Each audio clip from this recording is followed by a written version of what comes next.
আওয়ামী লীগের অনুপস্থিতিতে জাতীয় নির্বাচন রাজনৈতিক শূন্যতা নাকি নতুন সম্ভাবনা? বাংলাদেশের ইতিহাসে তৃতীয়বারের মতো একটি বিরল রাজনৈতিক পরিস্থিতি সৃষ্টি হয়েছে। ক্ষমতাচ্যুত আওয়ামী লীগ অংশগ্রহণ করছে না জাতীয় সংসদ নির্বাচনে। স্বাধীনতার পর থেকে দেশের বড় রাজনৈতিক শক্তি হিসেবে কেন্দ্রীয় ভূমিকা রাখা এই দলটি ছাড়া নির্বাচন অনুষ্ঠিত হচ্ছে। তবে ইতিহাস প্রমাণ করেছে, বড় রাজনৈতিক দলের অনুপস্থিতিতে নির্বাচন সবসময় বিতর্ক ও প্রশ্নবিদ্ধ হয়েছে। তবে এবার হতে পারে ভিন্ন কিছু। বাংলাদেশে প্রথমবার আওয়ামী লীগ ছাড়া জাতীয় সংসদ নির্বাচন অনুষ্ঠিত হয় ১৯৮৮ সালের ৩ মার্চ। সে সময় সামরিক শাসক হোসেন মোহাম্মদ এরশাদের নেতৃত্বে ক্ষমতাসীন ছিল জাতীয় পার্টি। ওই নির্বাচনে আওয়ামী লীগ ও বিএনপি সহ অধিকাংশ প্রধান রাজনৈতিক দল অংশগ্রহণ করেনি। ফলে সীমিত দলীয় অংশগ্রহণে নির্বাচন অনুষ্ঠিত হয় এবং জাতীয় পার্টি সংসদে সংখ্যাগরিষ্ঠতা অর্জন করে।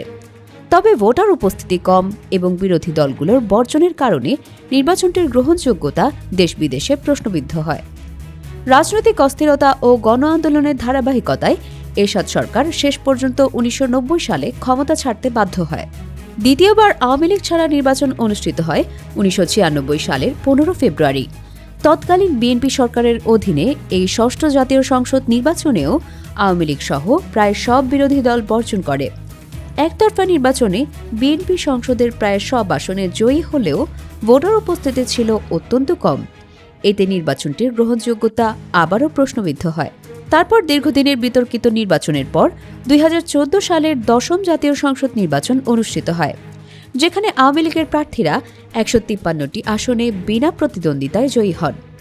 ২০১৮ সালের একাদশ সংসদ নির্বাচনে রাতের ভোট এবং ২০২৪ সালের দ্বাদশ জাতীয় সংসদ নির্বাচনে একতরফা নির্বাচন সবই দলটির নিয়ন্ত্রণ ও প্রভাব প্রদর্শনের কারণে রাজনৈতিক অঙ্গনে বিতর্ক সৃষ্টি করে। গত ২০২৪ সালের ৫ আগস্ট ছাত্র জনতার গণ অভ্যুত্থানের মুখে শেখ হাসিনা সরকার ভারতে পালিয়ে যায়। দীর্ঘদিনের দুর্নীতি, ক্ষমতার অপব্যবহার, স্বচ্ছতার অভাব এবং জনতার প্রতি অবহেলা এসব কারণে সরকার পতন হওয়ার পথ তৈরি হয়। দেশের ছাত্র সমাজ ও জনতার সক্রিয় অংশগ্রহণ এবং গণ আন্দোলনের চাপ এই পতনের মূল চালিকা শক্তি হিসেবে কাজ করে।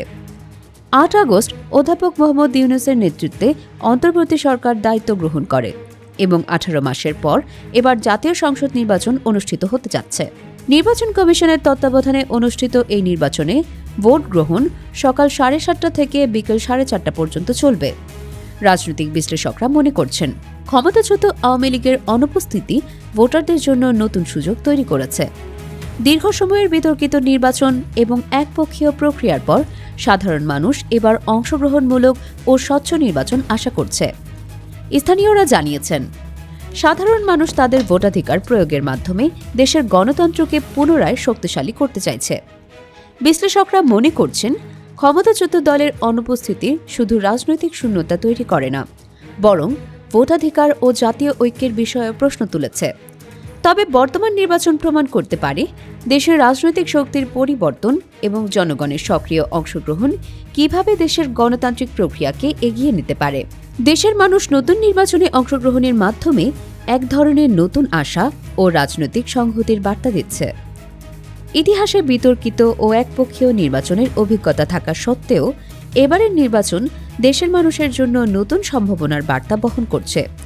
আওয়ামী লীগের নেতিবাচক কার্যক্রম ও পতনের মধ্যেও জনগণ তাদের ভোটের মাধ্যমে দেশের নির্বাচনী প্রক্রিয়া শক্তিশালী করার আশা রেখেছে এবং নতুন রাজনৈতিক অধ্যায়ের সূচনা করতে যাচ্ছে।